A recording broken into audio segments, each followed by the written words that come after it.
teman-teman penikmat cerita-cerita horor di channel Spesial Horor. Bagaimana kabar kalian? Semoga selalu sehat dan sukses selalu. Kali ini Mimin akan membawakan satu lagi sebuah cerita horor dari akun Twitter @beristory berjudul Tersesat di Makam Balung. Baiklah, langsung saja. Selamat menyimak. Kalau kalian masih berani.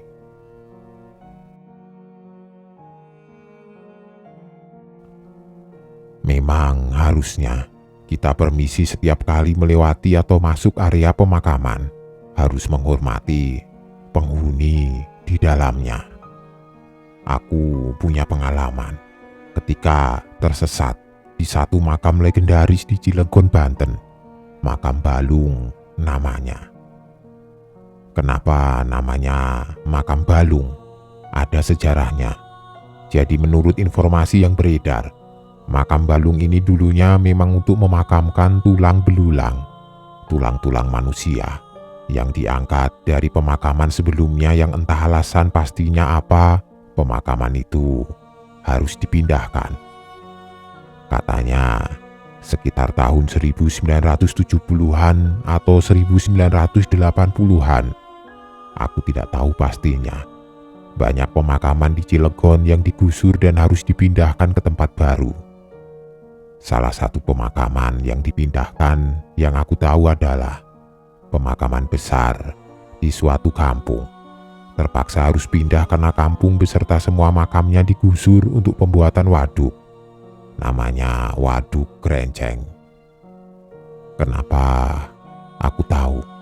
Karena Waduk Krenceng ini letaknya tidak jauh dari desa Ramanuju, desa tempatku lahir dan beranjak besar. Sayangnya Waduk Krenceng ini sudah ada jauh sebelum aku dilahirkan. Jadi aku tidak mengalami proses pembuatannya. Aku cuma dengar cerita dari orang tua dan penduduk asli sekitar waduk itu. Nah, wilayah waduk ini dulunya adalah pemukiman yang terdiri dari beberapa desa. Tentu saja di dalamnya ada pemakaman. Seperti yang aku bilang tadi, akhirnya penggusuran terpaksa dilakukan terhadap desa-desa itu untuk dialihkan fungsi wilayahnya menjadi waduk. Termasuk juga pemakaman-pemakaman yang ada dipindahkan juga. Pemakaman-pemakaman ini mau tidak mau harus diangkat dan dipindahkan ke tempat baru. Tempat baru inilah yang nantinya dinamakan Makam Balung. Begitu sejarahnya. Kalau ada teman-teman dari Cilegon yang mau mengkoreksi atau menambahkan, dipersilahkan. Kali ini aku akan cerita tentang pengalaman seram yang aku alami sendiri di Makam Balung. Ali, teman dari masa kecilku, sudah sering namanya aku sebut di banyak cerita.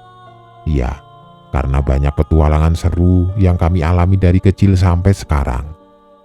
Aku dan Ali sejak lahir sudah bertetangga, tapi rumah kami tidak bersebelahan langsung. Berselang 2 rumah, dekat. Di desa Ramanuju, kami tinggal waktu itu.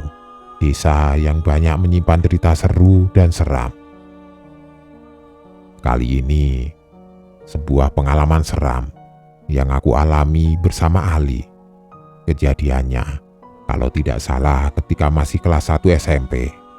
Sudah lama, tapi tenang saja, aku masih ingat setiap detail peristiwanya. "Beri, main ke rumah Robi yuk. Sudah lama tidak main ke sana." Begitu kata Ali pada suatu sore. Jadi aku dan Ali ini beda sekolah, beda SMP. Si Robi, temannya Ali di sekolahnya. Tapi aku sudah kenal sebelumnya. Rumah Robi tidak satu desa dengan kami, dia tinggal di desa lain yang jaraknya cukup jauh. Tegal Cabe namanya. Tegal Cabe ini bersebelahan dengan Makam Balung, pemakaman umum yang aku sebut di awal tadi. Jarak rumah kami ke rumah Robi sekitar 30-45 menit bersepeda. Cukup jauh. Tapi perjalanannya seru.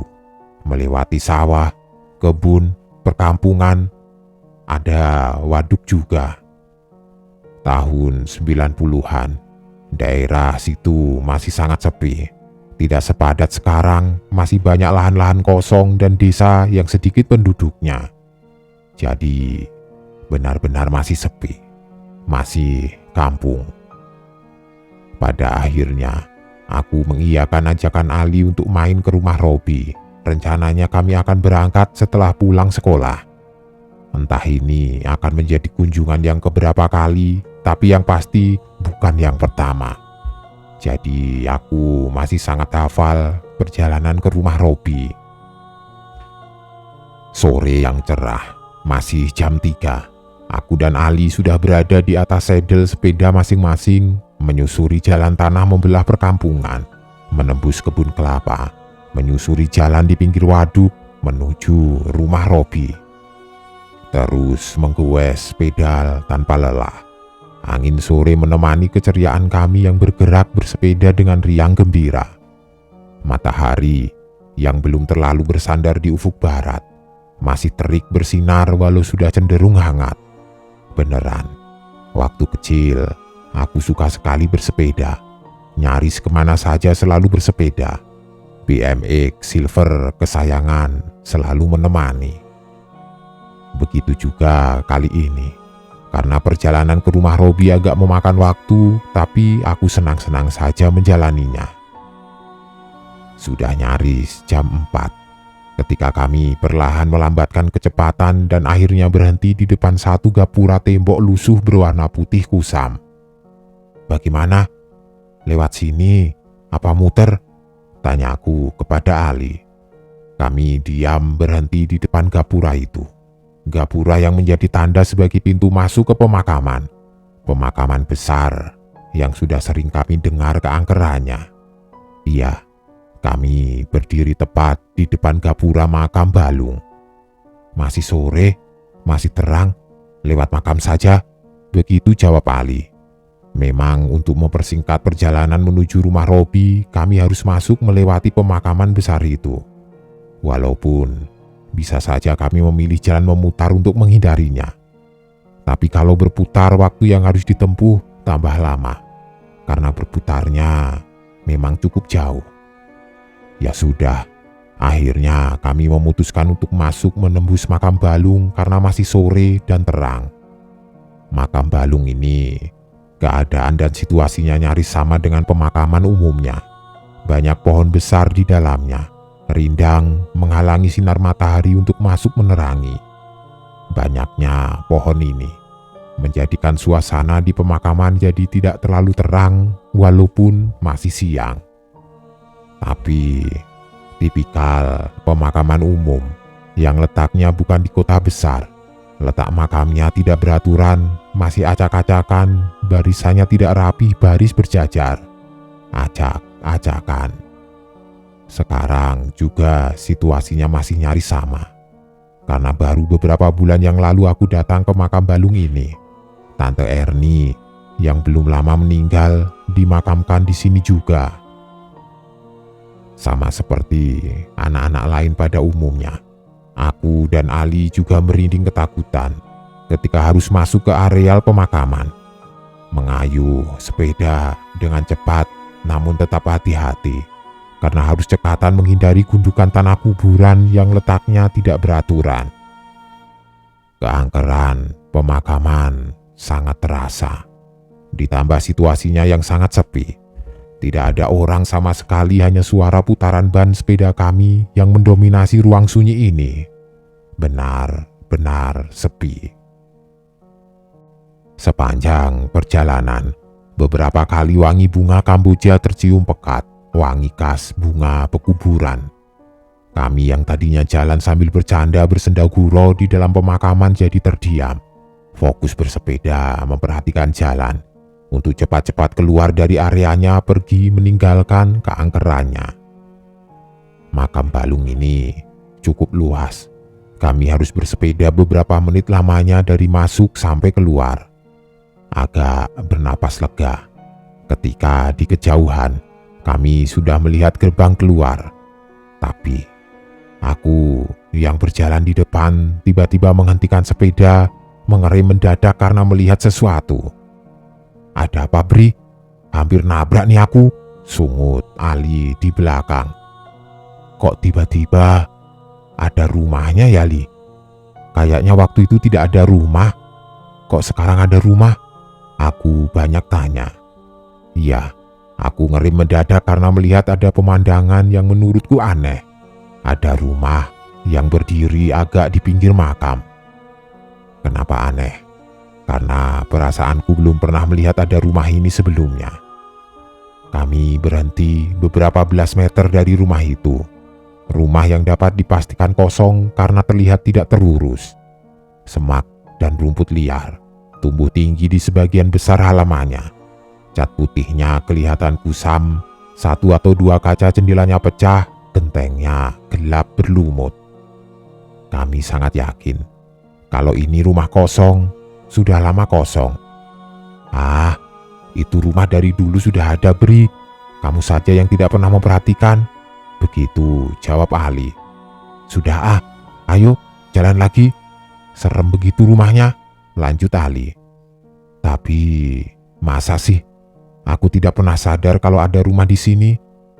Mungkin saja Ali benar. Memang aku tidak terlalu memperhatikan. Tidak sadar kalau ada rumah kosong di makam Balung ini. Mungkin saja. Ya sudah, aku ikut omongan Ali. Lalu kami melanjutkan perjalanan ke rumah Robi yang sudah tidak jauh lagi. Akhirnya, kami berhasil lewat area pemakaman, lalu masuk ke wilayah kampung tempat tinggal Robi. Tidak lama kemudian, kami tiba di rumahnya. Robi menyambut dengan gembira, setelahnya kami terlibat perbincangan seru khas anak-anak. Kenapa aku senang setiap kali main ke rumah Robi? Karena rumahnya sangat nyaman. Rumah utama tidak terlalu besar tapi punya halaman luas tidak berpagar. Hanya dibatasi oleh beberapa pohon dan barisan tanaman anak nakal. Lingkungannya pun waktu itu benar-benar masih kampung, masih sepi. Biasanya menjelang maghrib semakin sepi. Hanya kelihatan orang-orang yang berbondong-bondong ke musola untuk sholat berjamaah. Selebihnya sepi. Kalian tadi lewat mana? Makam Balung apa muter?" Tiba-tiba Robi bertanya seperti itu. "Makam Balung, Bi. Kalau muter kan jauh. Masih terang ini tadi," jawabku. "Jangan lewat makam Balung dulu ya," kata Robi lagi. "Memang, kenapa, Bi?" Ali penasaran. "Lagi musim anak hilang, terus ketemunya subuh di makam Balung, lemes," kata Robi. "Hilang bagaimana sih, Bi?" tanyaku semakin penasaran. "Ya hilang aja, katanya diculik kalong wewe atau genderuwo gitu. Terakhir kemarin, anak yang tinggal di rumah itu hilang pas sudah isya. Ketemu subuh di makam Balung," jawab Robi sambil menunjuk ke satu rumah yang terlihat di kejauhan. Ya gitu, jadi menurut Robi sedang ada keresahan di kampungnya. Sudah beberapa kali ada anak kecil yang tiba-tiba menghilang tanpa jejak ketika main di luar rumah pada malam hari. Hilang begitu saja. Sampai akhirnya ditemukan dalam keadaan lemas di satu sisi makam Balung. Menurut cerita, anak-anak yang hilang itu setelah ditemukan, katanya mereka kesasar ketika masuk ke dalam makam Balung tidak menemukan jalan keluar. Kata orang-orang kampung, anak-anak ini kemungkinan besar diculik kalong wewe atau genderuwo. Rumor yang beredar begitu. Tapi pada intinya, anak-anak ini hilang selama berjam-jam walau akhirnya diketemukan juga. Aku dan Ali cukup ketakutan mendengar cerita itu. Untung saja, tadi tidak terjadi apa-apa ketika kami melintas lewat pemakaman makam Balung. "Nanti pulangnya jangan malam-malam, Li. Sebelum maghrib kita pulang ya," aku lempar usul ke Ali. Ali tentu saja setuju. "Iya, nanti pulangnya jangan malam-malam," Robi menegaskan lagi. Benar-benar cerita yang menyeramkan. Tapi ya dasar anak-anak, Saking keasikannya bermain, aku dan Ali belum pulang juga sampai maghrib tiba. Sholat maghrib dulu, habis itu baru boleh pulang. Begitu kata ibunya Robi. Mau tidak mau kami harus nurut. Akhirnya malah berubah lagi selepas Isya kami baru pulang. Malam sudah beranjak larut. Bulan mengintip malu-malu dari sela pepohonan. Hanya gelap pekat yang jadi pemandangan. Ketika kami akhirnya berpamitan. Ingat ya, jangan lewat makam Balung, jalan putar saja. Sekali lagi Robi mengingatkan. Aku dan Ali mengangguk. Walaupun harus melewati jalan berputar cukup jauh, tapi kami akan tetap menjalaninya. Tidak berani kalau harus lewat menembus area makam Balung malam-malam seperti ini. Tidak mau. Takut. Kayuhan pedal memutar roda sepeda secara konstan. Menyusuri jalan kampung memutar mengitari makam Balung. Jalan yang jarak dan waktu tempuhnya lebih lama dan jauh. Kami masih berbincang, bersenda gurau menikmati perjalanan. Perkampungan sudah sangat sepi, nyaris tidak kelihatan ada orang di luar rumah. Tapi memang biasanya seperti ini. Dan mungkin saja ditambah dengan adanya peristiwa anak hilang, jadi tambah sepi saja. Beberapa kali kami melewati lahan kosong yang isinya hanya pohon-pohon besar. Tidak ada lampu sama sekali. Gelap pekat memenuhi semua sisi. Setiap lewat lahan kosong itu kami otomatis terdiam, tidak bersuara. Kami semakin diam, tanpa perbincangan ketika mulai menyadari ada yang aneh. Waktu tempuh yang seharusnya tidak terlalu lama, mungkin hanya 10 menit, tapi kira-kira sudah lebih dari 15 menit kami belum sampai juga di kampung berikutnya. Seperti masih berkutat di kampung Robi. Aku yang berjalan di depan, sesekali melirik belakang untuk melihat Ali. Wajah Ali menunjukkan raut kebingungan, sama sepertiku bingung. Kok lama sekali perjalanan berputar ini? Akhirnya aku berhenti, Ali ikut berhenti. Kok tidak sampai-sampai Ali? Apa tadi ada salah belok? Tanya aku. Sudah, lanjut saja dulu, ini jalannya benar kok, jawab Ali menenangkan. Ya sudah, kami lanjut jalan. Tetap saja, sudah beberapa menit tambahan kami belum juga meninggalkan kampung. Sepertinya kami berputar-putar saja di tempat yang sama. Sesekali aku melirik ke belakang sambil terus mengayuh untuk melihat keadaan Ali, memastikan kalau dia masih ada di belakang. Aku mengayuh sepeda semakin cepat. Ketika sadar sudah beberapa saat lamanya kami tidak melihat ada rumah di kanan kiri, hanya kelihatan lahan kosong yang diisi pepohonan. Suara gerakan dua sepeda menjadi satu-satunya bunyi yang terdengar di malam gelap ini. Di titik ini aku mulai ketakutan, rasa cemas mulai menyeruak memenuhi isi kepala. Kenapa kami tidak sampai-sampai di ujung kampung? Terus aku memacu sepeda dalam kecemasan, menyusuri jalan tanah di dalam gelap. Sebegitu cemasnya, sampai aku tidak sadar kalau ada yang aneh. Ada yang berbeda.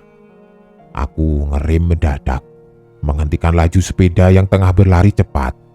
Panik, kaget, terkejut. Ketika menoleh ternyata tidak ada Ali di belakang. Ali menghilang. Ternyata aku sendirian. Entah sudah berapa lama. Aku semakin cemas, ketakutan, dan coba memanggil Ali namun tidak ada jawaban. Takut karena sadar kalau sedang sendirian di tempat asing dan menyeramkan. Akhirnya aku memutuskan untuk kembali mengayuh sepeda dengan tujuan entah kemana.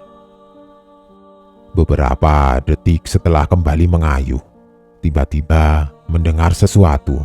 Ada suara yang sumbernya seperti tidak jauh di belakang. Buk, buk, buk, buk.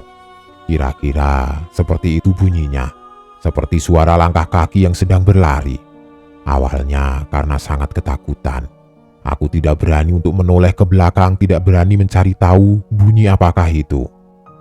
Tapi akhirnya, rasa penasaran mengalahkan segalanya.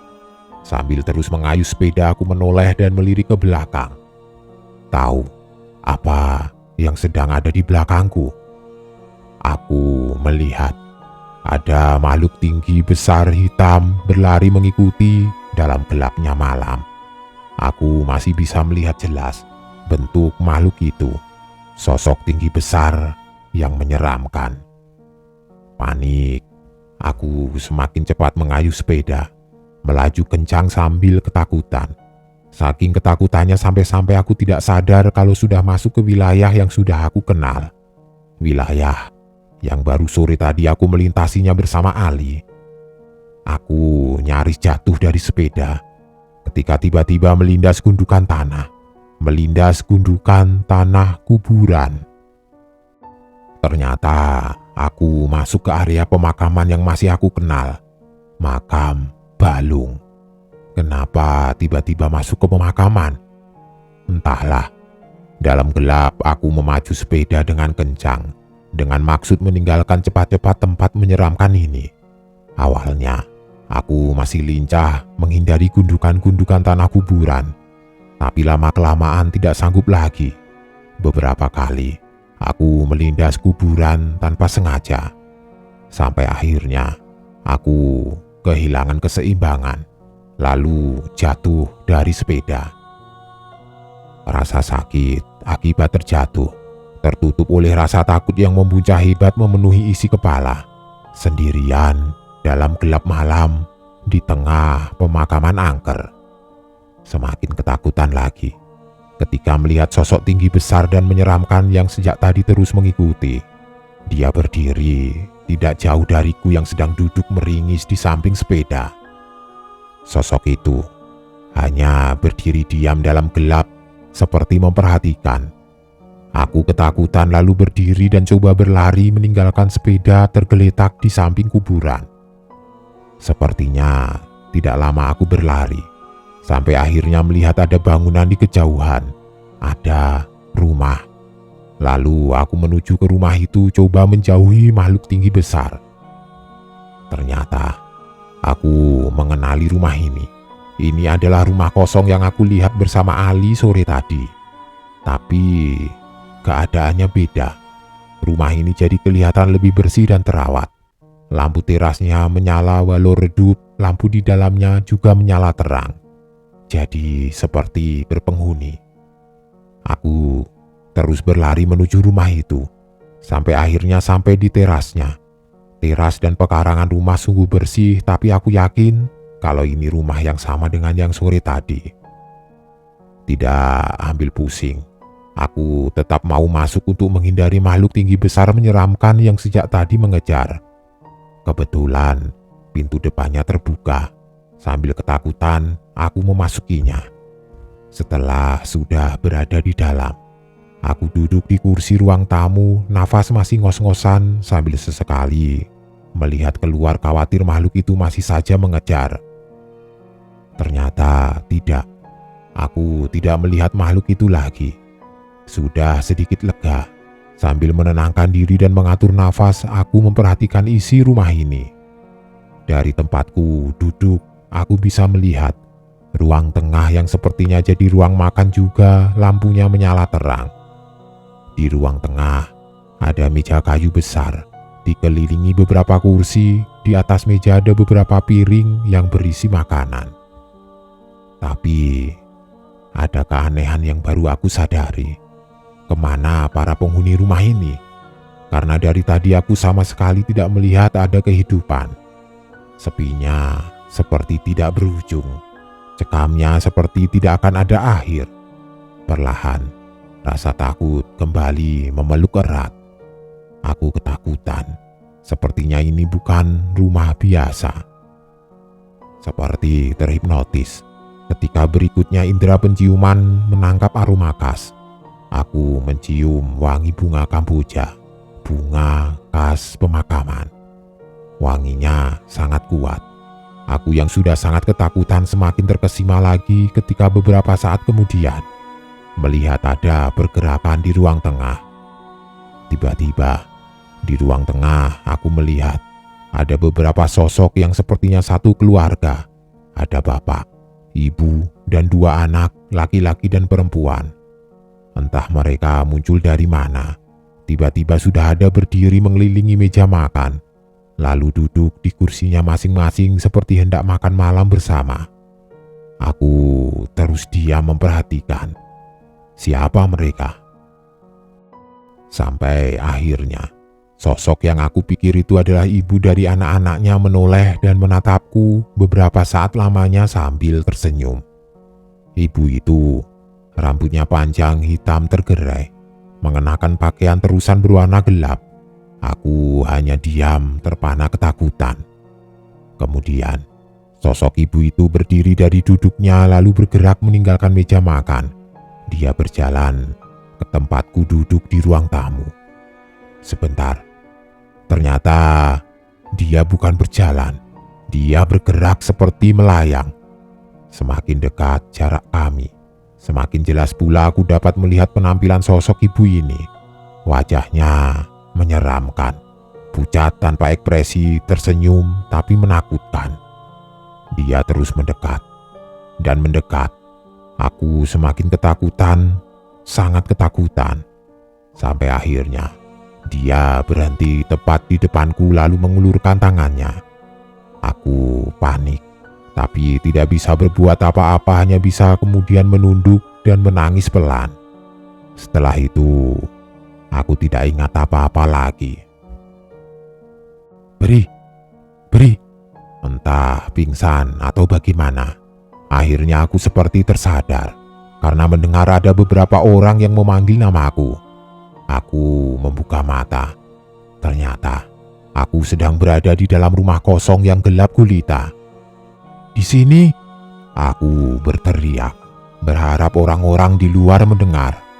Tidak lama kemudian, beberapa orang masuk ke dalam rumah, lalu aku akhirnya sadar kalau beberapa orang itu salah satunya adalah bapak. Syukurlah, akhirnya aku dapat keluar dari teror yang menyeramkan itu. Jadi, menurut cerita Ali, ketika pulang dari rumah Robi itu tiba-tiba aku mengayuh sepeda dengan cepat. Sampai-sampai Ali ketinggalan dan kehilangan aku. Kata Ali, aku masuk ke area makam Balung dan menghilang di kegelapan. Ali tidak berani masuk sendirian ke makam Balung untuk mencariku. Dia memutuskan untuk pulang dan mencari pertolongan, memberi kabar kalau aku hilang di makam Balung. Setelah itu, bapakku dan beberapa tetangga langsung pergi mencari. Sampai akhirnya, aku ditemukan jam 1 tengah malam di dalam rumah kosong itu.